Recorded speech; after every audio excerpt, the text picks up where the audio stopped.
사람이 시기, 계절을 또 분별하지 못하면 어리석은 사람이죠. 뜨거운 여름인데 오버코트를 입고 이렇게 있는다든지, 저도 사실은 이렇게 여름에도 이 가운을 입을까 하다가 더워서, 너무 덥고 해서, 지금 이것도 사실 조금 더워요. 그래서 다른 때에는 이렇게 벗고 하지만, 그래도 여기에서는 지금 대예배고 이렇게 하기 때문에 여기에서는 이렇게 드리는 게 좋겠다 판단해서, 그래서 뒤에 바람도 들고 하면 좀 시원하게 있습니다. 그래서 내가 원한다고 막 그렇게 해서는 안 되잖아요, 사람이라는 게. 뭐 이런 거야 내 마음대로 이렇게 하는 거지만, 어제 또 둘째 형님 만났더니 빨리 깎아라 이래. 그래, 괜찮다 하던데 이러니까 몇몇만 그러고 아마 다들 싫어할 거다 이래. 내가 대충 마음은 알아요 하는데, 내가 아플 때까지는 그런데 아직 조금 덜 났어요. 그래서 지금 마지막 마무리하고 있으니까, 내가 왜 이렇게 오래 가냐고 내가 이렇게 이야기했더니, 아이고 그런 소리 하지 마세요 이랬더라고. 의사가 1년 가는 사람도 있습니다 이러더라고. 잘못 관리하면. 여러분들이 너무 하나님께 다 맡기고 여러분 편안하게, 저도 목회를 그렇게 좀 해보려고 하니까, 여러분들도 너무 이렇게 전전긍긍하지 말고 인생에 하나님 앞에 다 맡기고 그렇게 살아가시기를 바랍니다. 주와 같이 길 가는 거 즐거운 일 아닙니까? 행복한 일 아니겠어요? 하나님 앞에서 늘 그렇게 살아가면 돼요. 어떤 사람은 또 이렇게 겨울인데 패션이라고 막 홀떡 다니듯이 막 그렇게 다니는 사람이 있어요. 이것이 다 분별을 못하는 것이죠. 우리가 현대를 살아가고 있는 성도들이 영적으로도 마찬가지예요.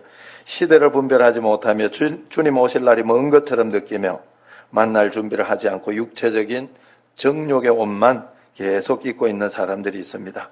이 정욕의 옷을 벗고 우리는 어두움을 헤매는 그 영적 어두움, 영적 철부지에서 우리가 벗어나야 되겠다 하는 것이 오늘 말씀입니다. 오늘 본문의 말씀은 사도 바울이 이 시대를 어떻게 살아가야 하는지를 잘 말해주고 있습니다. 오늘 본문 말씀은 사실 성 어거스틴이 예수님을 믿고 나서 하나님 믿으면서도 완전히 주님 뜻대로 살지 못하고 좀 그냥 되면 세상과 주님을 이렇게 두 발 거쳐가지고 그렇게 살았어요. 날마다 고민하면서 양다리 거치는 그 삶을 살았죠. 하루에는 정원에서 기도하는 마음으로 이렇게 있는데, 주의 음성, 세밀한 음성이 들렸어요. 너는 가서 책을 취하여 읽으라.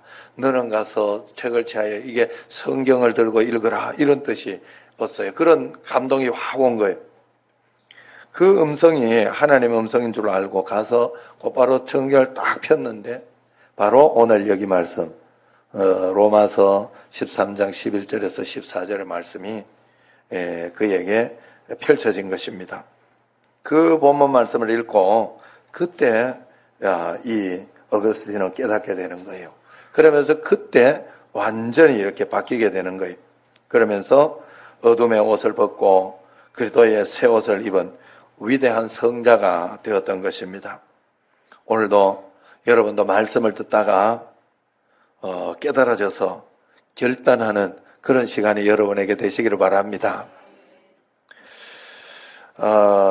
농부는 계절에 관심을 가지고 제철에 따라 씨를 뿌려야 하지요. 또 제때에 잡초를 제거하고 그렇게 해야 되는데, 그 잡초가 일어나고 하는 그때에 이렇게 딱딱 맞게 씨도 그때 뿌리고 막 그렇게 해야 되는데, 막 겨울에 땅이 꽁꽁 얼어 있는데 거기다가 씨 뿌린다 내 마음대로 뿌리고 그렇게 하면 안 되는 거거든요. 내 마음대로 이렇게 그렇게 해서는 안 되는 거예요.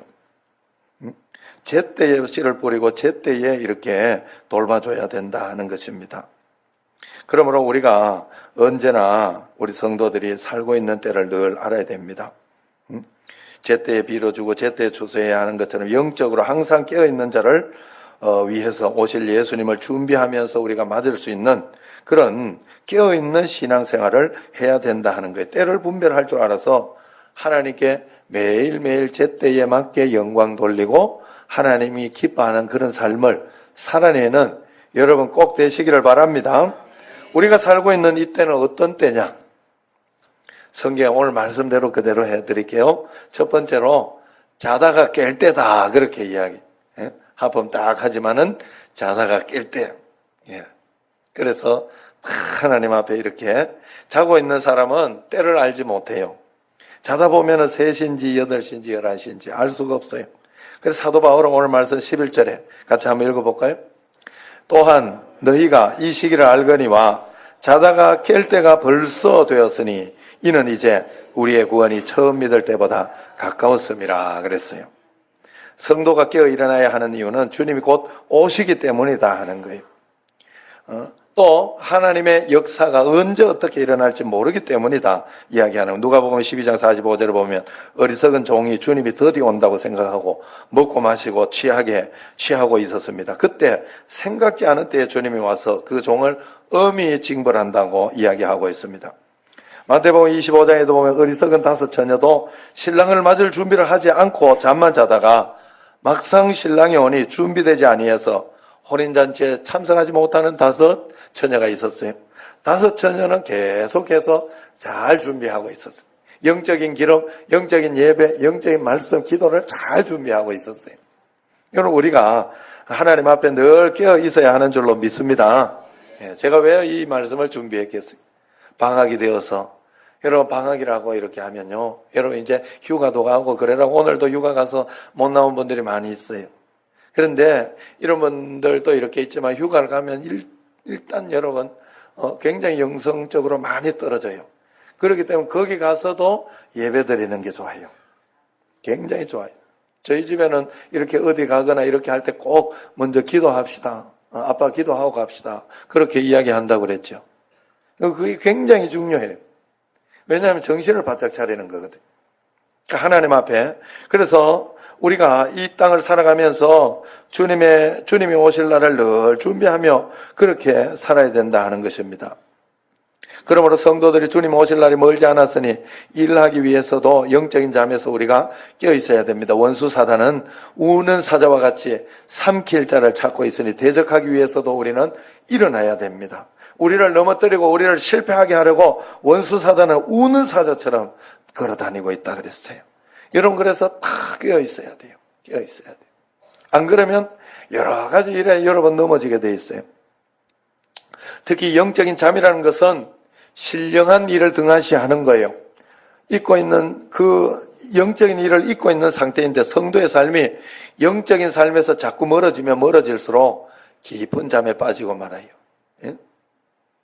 제가 그래서 조금 아직 신앙이 조금 덜 되고 이렇게 하는 분들은 이야기해 주면 이게 나중에 들을 때 또 그러고 하겠는데 한 달에 1번이나 2번이라도 오시라고 이렇게 이야기를 꼭 해요. 왜냐하면 그것이라도 해야지 이 영적인 것을 붙잡아낼 수 있어요. 이게요 한 달에 1번, 2번 하던 사람이 그것도 빠져버리면요 아예 그래가지고 안 나온 분들 굉장히 많아요. 그래가지고 그만 이렇게 못 나가게 되는 분들이 굉장히 많아요. 계속해서 여러분들이 이렇게 어떻게 해서라도 이렇게 1번이라도 가야 되겠다 그러면서 나와야 된다. 그게 영적인 일을 하는 것입니다. 하나님의 그렇게 하지 않으면 하나님의 음성을 듣지를 못해요. 세상에 이렇게 덮여져 있기 때문에 하나님의 음성이 들려지지 않아요. 요즘 이런 자명종 시계 중에 이렇게 새벽에 우리 일어날 때 있죠. 이렇게 스누즈 기능이 있어가지고 자다가 이렇게 일어나면 탁 누르면 다시 5분 뒤에 깨워달라고 이렇게 해놓은 거죠. 5분 뒤에 또 누르고 자고 또 누르고 자고 그러다 보면 20-30분 그냥 훅 가가지고 어느 때는 훅 넘어갈 때가 아이고 큰일 났다 하고 벌떡 일어나서 이렇게 출근하고 쫓아가고 뭐 그럴 때가 있죠. 20분 30분 더 잤다고 피곤이 풀리는 것도 아니에요. 우리는 영적인 잠에서 깨어나야 됩니다. 성령께서 너 열심히 살아라. 믿음으로 살아라. 전도해야 된다. 봉사하면서 살아라. 그러면서 재촉하고 영적 준비를 하라고 하지만은 사단은 자명종 시계를 버튼을 자꾸만 누르게 해서 다음에 하도록 해. 지금 내가 사업이 있으니 바쁘니 조금 있다가, 지금 내가 정리할 것이 있으니 조금 있다가, 내가 이거는 벌고 가야지 그러면서 조금 있다가, 몸이 약하니 건강해지면 조금 있다가 하는 식으로 자꾸 버튼을 누릅니다. 그러다가 영적인 깊은 잠에 빠져서 도적같이 오시는 주님을 맞이하지 못하고 꾸중을 듣고 쫓겨나는 사람이 있다 하는 겁니다. 그러므로 살아계신 하나님의 말씀을, 영적 잠을 깨우는 자명종으로 알고 항상 듣고 벌떡 일어나는, 여러분 그래서 마음속에 감동이 오면 곧바로 실천하고 주님 앞에 나아가는 여러분과 저가 되기를 축원합니다. 또 지금은 어떤 때인가? 두 번째는 어둠의 일을 벗을 때라고 했어요. 어두움이라는 것은 불신앙, 불순종, 부도덕의 생활입니다. 부끄러운 생활을 이야기해요. 우리 삶에서 대부분 부끄러운 일들, 죄된 일들은 어둠을 통해서 일어나고 있어요. 우리 집에도 이렇게 애가 어둠의 일이 이렇게 일어날 때는 전화를 안 받아요. 하루 동안 그냥 나하고는 딱 단절을 다 해요. 왜냐하면 자기는 이게 하고 싶은데 아빠는 싫어한다는. 그래서 친구들하고 놀고 싶은데 싫어한다. 그래서 딱 단절. 그러면 안 된다는 거예요. 어떻게 해서든지 주님과 자꾸 연관을 가지고, 그리고 어둠의 일을 벗어버려야 됩니다. 사도 바울은 오늘 본문을 통해서 밤이 깊고 낮이 가까웠으니 그러므로 우리가 어둠의 일을 벗고 빛의 갑옷을 입자, 낮에와 같이 단정히 행하자 경고하고 있습니다. 데살로니가전서 5장 7절 8절에 보면 자는 자들은 밤에 자고 취하는 자들은 밤에 취하되 우리는 낮에 속하였으니 근신하여 믿음과 사랑의 흉배를 붙이고 구원의 소망의 투구를 쓰자, 그렇게 이야기를 했습니다. 우리 성도들은 낮에 속한 자녀이기 때문에 단정히 행해야 된다 하는 거예요. 낮에 속하면서 밤에 속한 자처럼 무지와 죄의 삶을 살아서는 안 됩니다. 그래서 사도 바울은 믿는 자를 향해서 너희가 전에는 어두움이더니 이제는 주 안에서 빛이라, 에베소서 5장 8절, 빛의 자녀들처럼 행하라. 할렐루야. 우리는 빛의 자녀들처럼 행해야 되는 거예요. 그러다 빛의 자녀가 피해야 할 삶은 어떤 거예요? 오늘 보면 13절을 한번 보세요. 13절을 보면 방탕과 술 취하지 말며, 같이요, 음란과 호색하지 말며 쟁토와 시기하지 말라, 그렇게 이야기하죠. 쟁토 아닌가? 예, 다투거나 시기하지 마라, 그렇게 이야기합니다. 이것이 굉장히 중요한 거예요. 여러분, 처음에 방탕과 술은 먹고 마시는 이야기예요. 먹고 마시는 거 조심하라는 거예요. 여러분, 우리가 참 신기하잖아요. 몸이, 여러분, 먹고 마시는 거 마음대로 해가지고 되나요? 뭐 부자라고 많이 먹나요? 네? 많이 먹으면 반드시 이게 나이가 들면 들수록 더 관리해야 되더라니까. 이게요, 그냥 막 다 들어가요. 그러면서 이제 막 여러 가지 어려움이나 이런 것들이 그래서 굉장히, 참 죽을 때까지 이거 관리해야 되는구나 하는 생각이 들었어요. 내가 마음대로 먹고 싶다고 마음대로 먹을 수가 없어요, 이 세상은. 예?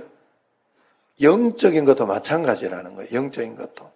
그래서 여러분들이 꼭 관리하면서 여러분들이 그렇게 꼭 살아야 됩니다. 그래서 또 그 다음에 두 번째로 음란하거나 호색한다는 것은 몸으로 짓는 성적인 죄를 이야기해요. 그 다음에 마지막으로 다투거나 시기하지 마라 하는 것은, 그것은 바로 대인관계에 나타나는 감정적인 죄를 이야기합니다. 이 모든 것이 어두움 속에 속한 거예요. 예수 믿는 거 그렇게 어려운 거 아니에요, 사실. 내가 부정적이고 나쁘고 하면 안 된다 생각하는 게 안 하는 힘이 예수님 믿는 힘이에요, 사실은. 영적으로 강건하면 그게 아니라 좋은 것을 통해서 행복을 찾아요. 어떤 다른 그런 간음이나 이런 걸 통해서 막 기뻐하고 행복을 찾는 게 아니고, 정상적인 부부와 어떤 그런 관계, 이런 것들을 통해 가지고 참 행복이 있고, 또 서로 간에 오랫동안 서로 그런 살면서 이렇게 부부가 의리로 산다 하잖아요. 이거 굉장히 중요한 이야기예요. 정말로 서로 부부가 대의와 정조를 지키면서 그러면서 사는 기쁨이 있어요. 그 기쁨이. 그럴 때 그런 어떤 삶을 살아내야 된다 하는 거예요. 어두움에 속한 삶은 육신의 정욕을 따라 사는 것이다 하는 것입니다. 그렇기 때문에 하나님과 원수되는 행위고 사망으로 달려가는 그런 행위입니다. 그러므로 우리 성도들은 성령의 도움을 반드시 받아야 됩니다. 지나친 염려와 욕심에 빠지지 말아야 돼요. 왜냐하면 우리 삶 속에서 지나친 염려와 욕심이 우리를 어둠의 생활에서 벗어나지 못하도록 막는 요소가 되기 때문에 지난주에 뭐라고 말씀드렸어요. 내가 염려하고 걱정하는 것은 믿지 못하기 때문에 그런 거예요. 그래 여러분 마음속에 염려와 걱정이 떠나가도록 어떻게 염려 안 할 수 있어요? 안 할 수 있어요. 믿고 맡겨지면 안 할 수 있어. 그런데 믿고 맡기지 않기 때문에 염려하는 거예요. 아직 못 맡겼기 때문에 두려운 거예요. 걱정이 되는 거예요. 하나님께 다 믿고 맡기면 우리가 염려와 어둠 속에서 반드시 빠져나오는 거예요. 그래서 우리는 자다가 깨야 되고 어둠의 일을 벗어버려야 된다 이야기합니다. 그러면서 결론적으로 지금은 어떤 때라고 이야기하느냐. 그러므로 지금은 성도가 예수 그리스도로 옷을 입어야 하는 때다. 그렇게 이야기를 하고 있어요. 많은 사람들이 입고 있는 옷에 따라서 행동을 다르게 하죠.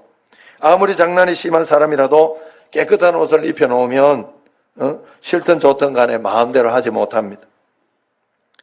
멀쩡한 사람도 여러분 예비군 알죠? 예비군복만 딱 입혀놓으면 장로님 같은 분들도 거룩하게 있다가 예비군복만 입혀놓으면 그냥 난장판이 된다. 다음에 올라가고 말 안 듣고 껄렁껄렁하고 껌 딱딱 씻고 야 이러면서 막 농담하고 거기 예비군 이렇게 하는 사람들이 놀리는 재미로 난장판이 돼. 이런 사람이 또 회사 가면 굉장히 달라지잖아요. 딱 옷을 딱 정장을 입고 그러면서 회사에 가면 막 점잖고 착실한 사람으로 변하게 됩니다. 그게 바로 옷이 그렇게 중요하다 하는 거예요. 저도 예전에 이렇게 조금 부목사 때 이렇게 여기에 뭐라 그러죠? 신부나 이렇게 성직자들이 입는 옷이 있어요. 그래서 여기에 이렇게 하얀 카라를 해서 입는 그런 옷이 있는데 그 옷을 입고 다닐 때가 있었어요. 그 옷을 입고 다닐 때는 확실히 행동이 달라집니다. 말에 실수가 없는가 노력하게 되고 또 웬만하면 참게 되고 웬만하면 용서하게 돼요. 걸어 다닐 때도 신경이 쓰여요. 옷이 이처럼 중요한 거예요. 그러므로 우리 모두는 예수 그리스도의 옷을 입어라. 그래서 성경에서 예수 그리스도의 옷을 입어라 그렇게 이야기를 하고 있습니다. 예수님처럼 살 수 있도록 하나님 예수 그리스도의 옷을 입을 때 예수님처럼 살 수 있도록 하나님께서 인도해 주신다는 겁니다. 성도들도 교회 안에서나 밖에서 항상 그리스도인의 옷을 입으면 그리스도인답게 살게 된다는 거 14절 한번 같이 한번 읽어봅시다. 시작. 오직 주 예수 그리스도로 옷 입고 정욕을 위하여 육신의 일을 도모하지 말라 그랬어요. 우리 육신은 정욕을 만족시키기 위해서 몸부림치고 있습니다. 그냥 놔두면 아침 저녁으로 육신의 일만 만족시키기 위해서 노력하게 되는 거예요. 그렇기 때문에 육신에다가 그리스도의 옷을 입혀놓기만 하면 그리스도인답게 생활할 수 있도록 하나님의 인도를 받게 됩니다. 옷을 입는다는 말은 그와 같이 생각한다, 그와 같이 행동한다 하는 그런 뜻이 거기에 들어있어요. 그리스도로 옷 입는다는 것은 그리스도와 함께 생각하고 그리스도와 함께 행동하고 그리스도와 함께 동행한다 하는 것을 말한다는 뜻이에요. 이런 사람은 날마다 그리스도와 영적인 결합을 하게 되는 것입니다. 죽음에서 부활하신 예수 그리스도의 영으로 생명력이 결합되고 그의 힘을 공급받으면서 새로운 삶을 살 수 있도록 능력도 허락해 준다 하는 거예요. 그러므로 성도들에게 있어서 제일 중요한 것은 세상이 주는 명예의 옷이 아니라 권세의 옷이 아니라 부귀의 옷이 아니라 그리스도와 같이 생활하는 동행하는 예수님과 동행하는 그런 옷인 줄로, 그래서 날마다 주님과 동행하기를 애쓰는 그런 자가 되어야 할 줄로 믿습니다. 그래서 갈라디아 3장 27절에 누구든지 그리스도와 합하여 세례를 받은 자는 그리스도로 옷 입었느니라 그랬어요. 성경에 이런 이야기가 많아요. 이미 예수 그리스도를 구세주로 모신 자들은 그리스도의 옷을 입고 있으니 그 입은 옷에 합당한 생활을 하도록 애를 쓰면서 살아라. 그러면 주님이 도와주시고 주님이 함께 해주실 것이다 하는 그런 뜻이죠. 계시록 3장에도 보면 예수님께서 라오디게아 교회를 통해서 한 말이 흰옷을 사서 입어 벌거벗은 수치를 보이지 않게 해라 그랬어요. 흰옷을 사서 입으라는 게 육신적인 이야기가 아니잖아요. 흰옷을 사서 입어라. 어제 친구가 와서 그런 이야기를 해요. 자기가 이렇게 어떤 친구, 우리 고향 친구예요. 고향 친구인데 그 친구가 꿈에 하얀 옷을 입고 있더래. 그러면서 이렇게 있어가지고 평상시 연락도 못했는데 이상하다. 왜 하얀 옷을 입고 있을까? 그래서 이제 연락을 해보니까 죽었다는 거 얼마 전에. 교통사고로. 그래가지고 그 어머니하고 그 가족들에게 이야기를 하얀 옷을 입는 걸 봤으니 천국에 갔다. 그가 예수님 믿어서 천국에 갔으니 걱정하지 마라 하면서 위로 말을 해줬다는 거예요. 그런 일이 있잖아요. 참 신기하게도. 그때야 이제 연락을 해보니까 그렇다 하는 거예요. 그래서 옷이라는 것은 그런 표현, 그런 것입니다.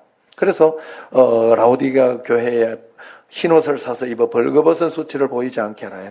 라오디게아는 비싼 흑약물을 생산하는 그런 곳이에요. 패션계의 첨단을 걷는 곳입니다. 사람들이 사치스러운 옷을 입고 살지만 예수님께서는 그 사람들에게 예수 그리스도로 피값으로 산 옷을 입어라. 예수 그리스도의 옷을 입어라. 권면하고 있습니다. 예수 그리스도의 옷을 입는다는 것이 예수님과 가까이 사는 것이요. 예수님과 더불어 사는 것이고 예수님이 오실 날을 준비하며 사는 거예요. 주님이 오실 날을 기뻐하면서 그 주님께 영광 돌리고 주님께서 나를 사랑할 만한 자가 되도록 준비하며 사는 자가 바로 예수 그리스도로 옷 입는 거예요. 여러분 종말은 반드시 온다는 거예요. 우리가 깨어 있어야 하는 이유는 하나님께서 언제 어떻게 역사하실지 모르기 때문에 깨어 있어야 됩니다. 아까도 이야기했지만 어떤 사람은 피부병도 고치지 못하다가 갑자기 또 하나님께서 인도해 주셔서 고치는 사람이 있는가 하면 어떤 사람은 또 당뇨병으로 고생하다가 또 이렇게 고치는 그런 사람이 있는가 하면 또 어떤 사업이 안 되다가 하나님께서 그 사업에 또 이렇게 사업하는 사람들을 보면요. 저는 장사하는 사람들을 보면 그렇다고 생각해요. 어느 날 저도 한 번씩 20명, 30명 몰고 갈 때가 있잖아요. 우리 교인들. 그걸 다 계산하고 있는 게 아니요. 어느 날 갑자기 훅 들어가거든요. 이야, 이것도 참 하나님 도움 없이 안 되는구나 하는 생각을 제가 하게 됐어요. 막만 있다고 되는 게 아니요. 여러분 다 모든 것이 합력해서 하나님이 선을 이룬 거기 때문에 우리는 언제나 준비해야 됩니다. 그래서 매일매일 하나님께서 신기한 방법으로 언제 어떻게 인도할지 모르고 우리 교회도 마찬가지예요. 언제 어떻게 주님이 부어주시고 역사하실지 모르니 늘 깨어있으면서 새신자를 보면 사랑하고 감사하고 또 서로 기뻐하고 또 서로 그저 이렇게 외국에 가면 좋은 게 뭐예요? 외국 사람들은 그냥 서로 이렇게 얼굴 보면 목례하고 인사하고 그렇게 합니다. 늘 웃어주고 일부러 웃어주고 우리가 하나님 앞에 늘 끼어 있으면 그렇게 해야 돼요. 또한 종말은요, 개인적인 종말이 반드시 있잖아요. 세계의 종말도 있지만 그보다 먼저 개인의 종말이 사람에게 있어요. 언제 올지 모릅니다. 히브리서 9장 27절 보면 한 번 죽는 것은 사람에게 정하신 것이요. 그랬어요. 그렇기 때문에 개인의 종말을 또 알아야 됩니다. 지구상에 60억 인구가 살고 있다고 합니다. 한국에서는 평균적으로 1688명이 출생하고 675명이 죽는다고 해요. 개인적인 종말은 누구에게나 원하든 원하지 않든 지금도 다가오고 있습니다. 뿐만 아니라 세계의 종말도 분명히 옵니다. 우주와 인류의 종말을 말하는 거예요. 마태복음 24장에 보면 이스라엘의 종말과 세계적인 끝이 반드시 오리라고 말씀하고 있습니다. 그런데 그날과 그때는 아무도 모른다고 성경은 이야기하고 있어요. 그러면서 징조를 가르쳐주고 있습니다. 세상의 종말은 꼭 있지만 시기와 때는 하나님만 아신다 이야기했어요. 그래서 그 재림에 대해서 예수님이 다시 오실 날에 대해서 징조들을 이야기해 주었습니다. 구약의 약속한 것은 예수님의 초림입니다. 신약의 약속은 승천하신 예수님이 다시 오신다는 재림의 약속입니다. 불신자들에게는 심판의 주로 오시지만 믿는 자들에게는 정말로 주님이 기뻐하시는 그런 신랑의 축복의 주님으로 오신다 하는 거예요. 가장 사랑하는 대상으로 오십니다. 영원한 나라 천국으로 우리를 옮기기 위해서 오시는 거예요. 불신자들에게 저주와 심판을 받아 그날이 가장 비참한 날이지만 믿는 자에게는 할렐루야로 주님을 기뻐하게 되는 그런 날이다 하는 겁니다. 예수님을 믿는다고 하지만 제대로 믿음 생활을 하지 못한 사람은 가슴을 치면서 후회하게 될 거예요. 주님 다시 오실 때는 누구라도 다 보는 가운데 오신다고 했으니 우리가 그때에 하나님 앞에 당당하게 믿음으로 나아가야 할 줄로 믿습니다. 그래서 계시록 22장 20절에 보면 내가 진실로 속히 오리라 그랬어. 응?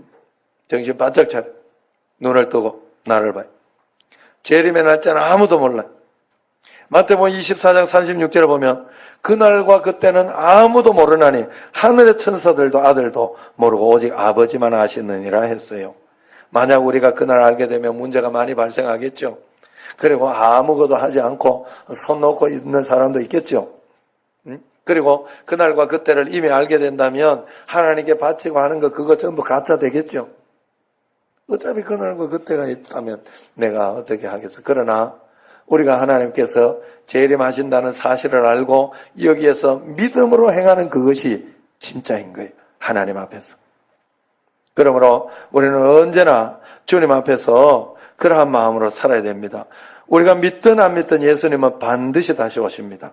그 오시는 시기를 말세라고 이야기합니다. 말세라는 것은 예를 들면은 예수 그리스도의 초림에서부터 재림까지의 기간, 예수님께서 오셔서 이제 승천하셔서 이제 다시 오시는 때까지가 말세라고 하는 거예요. 예수님이 육체로 태어나서 승천하신 다음에 재림할 때까지를 말세라고 하는데 예수님의 초림은 구약 예언의 끝이죠. 그러나 예수님의 재림은 신약 시대의 끝이 되는 것입니다. 그래서 지금은 마지막 때라고 하는 거예요. 말세 지말이라고 하는 거예요. 성경의 주제는 예수님입니다. 구약은 예수님의 초림에 대한 약속이라면 신약은 예수님 재림에 대한 그런 약속이에요. 예수님은 분명히 오시는 거예요. 분명히. 할렐루야. 예수님의 재림이 무엇을 의미합니까? 예수님의 재림은 심판이 있다는 걸 의미하는 거예요. 농장에 뿌려진 씨의 추수기가 되면 알곡인지 쭉정인지 반드시 타작마당에서 결정이 되는 거예요. 같은 밭에서 같은 영향을 받고 같은 농부의 돌봄을 받았지만은 알곡도 있고 쭉정이가 있습니다. 진짜 그리스도인이냐 가짜 그리스도인이냐 드러나게 되어 있다는 거예요. 정말로 하나님 앞에 뜨거운 사람인지 미지근한 사람인지 그날 분별하게 되어 있다는 거예요. 예수님 잘 믿는 사람은 공중에 들려 올라가고 휴가한다고 성경에서 이야기했어요. 여러분 이때 우리가 하나님 앞에 어떻게 들려 올라가야 되겠냐 하는 것입니다. 여러분 예수님 믿는 사람은 하나님 앞에 늘 준비되는 사람이에요. 그래서 하나님 앞에서 늘 깨어 있어야 됩니다. 마태복음 24장 40절 41절에 보면 두 사람이 밭에 있으며 하나는 데려감을 당하고 하나는 버려둠을 당할 것이니라 했어요. 밭은 교회예요. 같은 교회에 앉아 있습니다. 같이 교회에 앉아 있습니다. 그렇지만 마지막 때가 되면 달라집니다.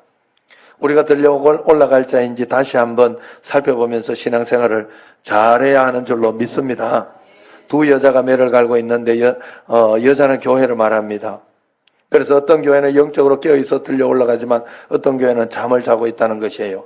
우리 정신제일교회는 깨어있는 교회가 되어서 사명을 잘 감당하는 그런 교회 되기를 주의 이름으로 축원합니다.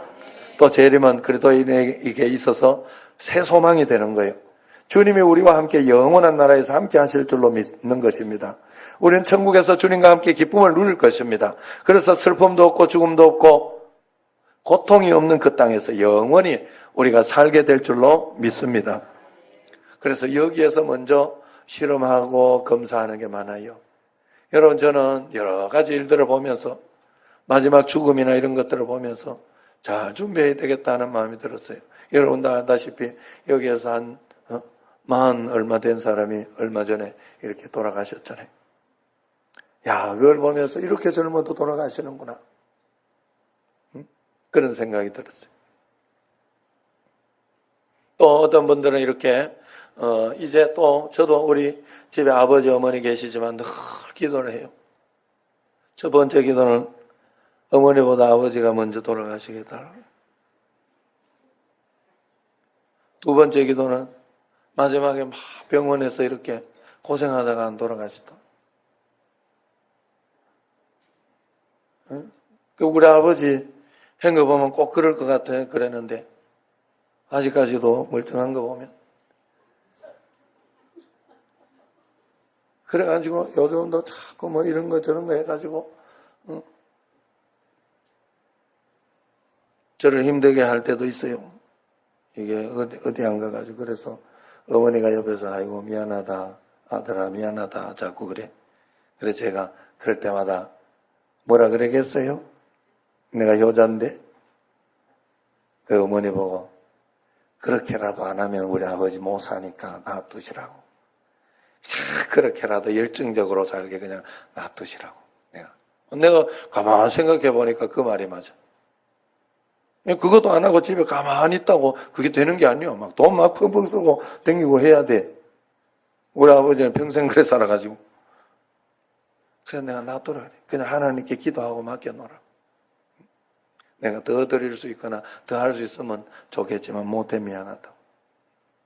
그래 이야기합니다. 여러분 어쨌든 하나님은 분명히 우리에게 다시 옵니다. 그래서 우리가 늘 마지막을 준비해. 마지막을. 여러분 지금 괜찮다고 젊을 때 내가 잘 나간다 막 하고 살면 안 돼. 그러면 안 돼. 절대로 안 돼. 제가 본 바로는 그래. 여러분 하나님 앞에 늘 겸손하게 살아야 돼. 하나님 주님 앞에 하나님 우리 홍선아 집사님 참 보기 좋아요. 건강하니 너무 감사하고 우리 그 김정수 권사님 건강하니 너무 감사하고 고마워요. 예. 여러분 정말로 하나님 앞에서 우리가 우리 또 이렇게 오신 우리 김정수 장로님, 정양석 권사님 연세 드셨는데 저 연세도 저렇게 이렇게 건강하시는 거 처음 봤어요. 너무너무 감사합니다. 하나님 앞에 더 기도하면서 겸손히 주님 바라보고 꼭 살아야 할 줄로 믿습니다. 그래서 그날을 준비하기 위해서 여러분 많이 기도하고 많이 예배하고 많이 성경 이런 것은 여러분 아끼면 안 돼요. 오늘도 막 예배 드릴 때 조금 길거나 이렇게 할 때 예배 드리는 것을 여러분들이 아까워하면 안 돼요. 조금 더 길어야지 조금 더 길어야지. 어제 친구가 제가 이렇게 설교를 듣는데 들으면서 아니 설교 때 이야기한 걸 다 알더라고. 자식이 어떻고 뭐 결혼이 어떠고 이러다. 결혼식은 안 왔는데. 그래서 그러면서 하는 이야기가 설교가 조금 더 길었으면 좋겠는데 그러면서 설교의 은혜를 많이 받고 있다 그러더라고. 기분 좋더라고. 친구인데도. 예. 그래서 여러분 우리가 하나님 앞에서 이 육체의 옷을 입지 말고 많이 사랑하고 많이 전도하고 많이 용서하고 이런 것은 아끼지 마세요. 여러분 막 그냥 하나님께 더 못 들어 죄송합니다 그래요. 그냥 그러다가 보면 큰 역사가 일어날 줄로 믿습니다. 그것이 육체의 옷을 입지 않고 예수 그리스도의 옷을 입는 것입니다. 예수님 오실 날을 미리 준비하는 것입니다. 예수 그리스도의 옷을 입고 주님의 영광된 사람이 되어 주님 오실 때 아멘 주 예수에 어서 오시옵소서 마라나타 할 수 있는 여러분과 제가 되기를 주의 이름으로 축원합니다. 기도하겠습니다.